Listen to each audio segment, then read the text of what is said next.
Saudara-saudariku, sahabat-sahabat Yesus yang terkasih, salam sehat sejahtera, bahagia, semangat selalu pada hari Jumat tanggal 17 Juli 2020. Kembali lagi kita dikuatkan oleh sabda Tuhan untuk membekali, untuk menguatkan, dan juga memberikan kepada kita inspirasi bagi hidup harian kita. Marilah kita mengawali permenungan kita dengan berdoa dalam nama Bapa, Putra, dan Roh Kudus. Amin. Allah Bapa yang Maha Rahim, kami mohon kebebasan para putra dan putrimu.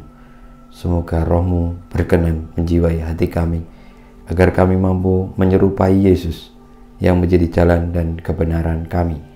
Sebab dialah putramu Tuhan kami, yang bersama dengan Dikau dalam persatuan Roh Kudus hidup dan berkuasa Allah sepanjang segala masa. Amin. Inilah Injil Yesus Kristus menurut Matius bab 12 ayat 1 sampai dengan 8. Pada hari Sabat, Yesus dan murid-muridnya berjalan di ladang gandum. Karena lapar, murid-muridnya memetik bulir gandum dan memakannya. Melihat itu, berkatalah orang-orang Farisi kepada Yesus, "Lihatlah, murid-muridmu berbuat sesuatu yang tidak diperbolehkan pada hari Sabat." Tetapi Yesus menjawab, "Tidakkah kalian baca apa yang dilakukan Daud ketika ia dan para pengikutnya lapar? Ia masuk ke dalam bait Allah, dan mereka semua makan roti sajian yang tidak boleh dimakan kecuali oleh imam-imam. Atau tidakkah kalian baca dalam kitab Taurat bahwa pada hari-hari Sabat imam-imam melanggar hukum Sabat di dalam bait Allah, namun tidak bersalah? Aku berkata kepadamu, di sini ada yang melebihi bait Allah. Seandainya kalian memahami maksud sabda ini, yang kukehendaki ialah belas kasihan dan bukan persembahan, tentu kalian tidak akan menghukum orang yang tidak bersalah. Sebab Anak Manusia adalah Tuhan atas hari Sabat." Demikianlah Injil Tuhan kita. Terpujilah Kristus. Saudara-saudariku yang terkasih, sabda Tuhan yang baru saja kita dengarkan dalam bacaan Injil memberikan kepada kita gambaran yang jelas bagaimana kita mengikuti Tuhan, bahwa segala sesuatu yang ada dalam hidup ini sumbernya, utamanya, dasarnya adalah keselamatan manusia.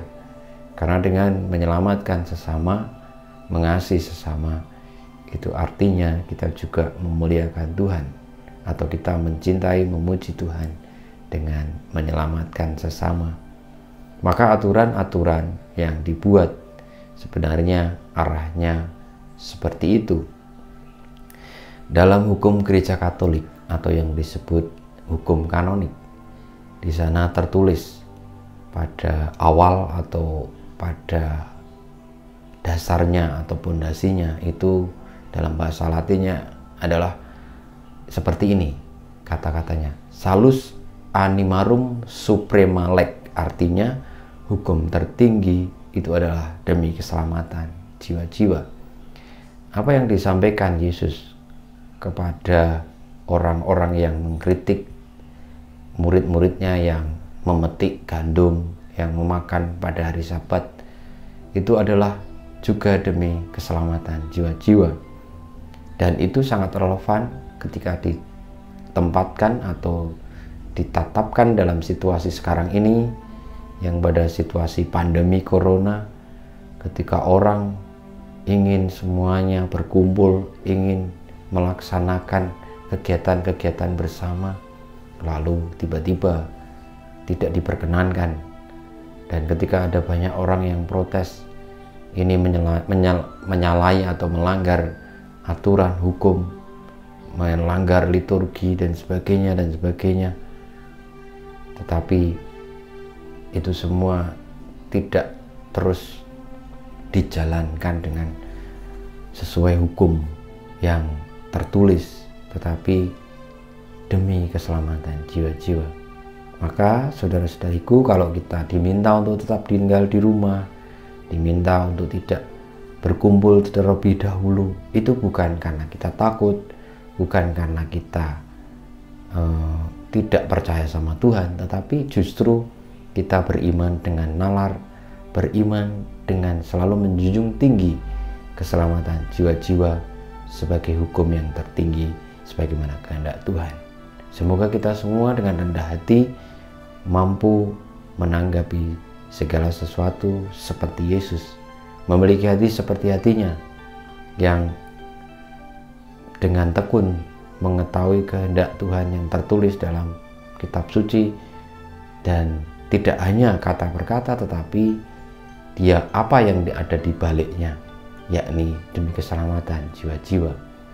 Semoga kita semua menjadi orang-orang yang beriman dengan cerdas, beriman dengan nalar, dan terus mendengarkan suara Yesus yang ada dalam diri kita, sehingga kita semua tidak hanya taat pada hukum yang tertulis, yang tampak, yang menjadi hukum manusia, tetapi kepada Yesus yang adalah Tuhan atas hari Sabat. Kemuliaan kepada Bapa dan Putra dan Roh Kudus. Amin. Tuhan Yesus, ya Yesus, jadikanlah hati kami seperti hati-Mu. Tuhan bersamamu dan bersama Roh-Mu. Kita semua hidup kita, karya-karya kita, perjuangan kita untuk menjunjung tinggi hukum yang sejati, yakni demi keselamatan jiwa-jiwa, demi memuliakan nama Tuhan, senantiasa dibimbing, dilindungi, diberkati oleh Allah yang Maha Kuasa, Bapa dan Putra dan Roh Kudus. Amin.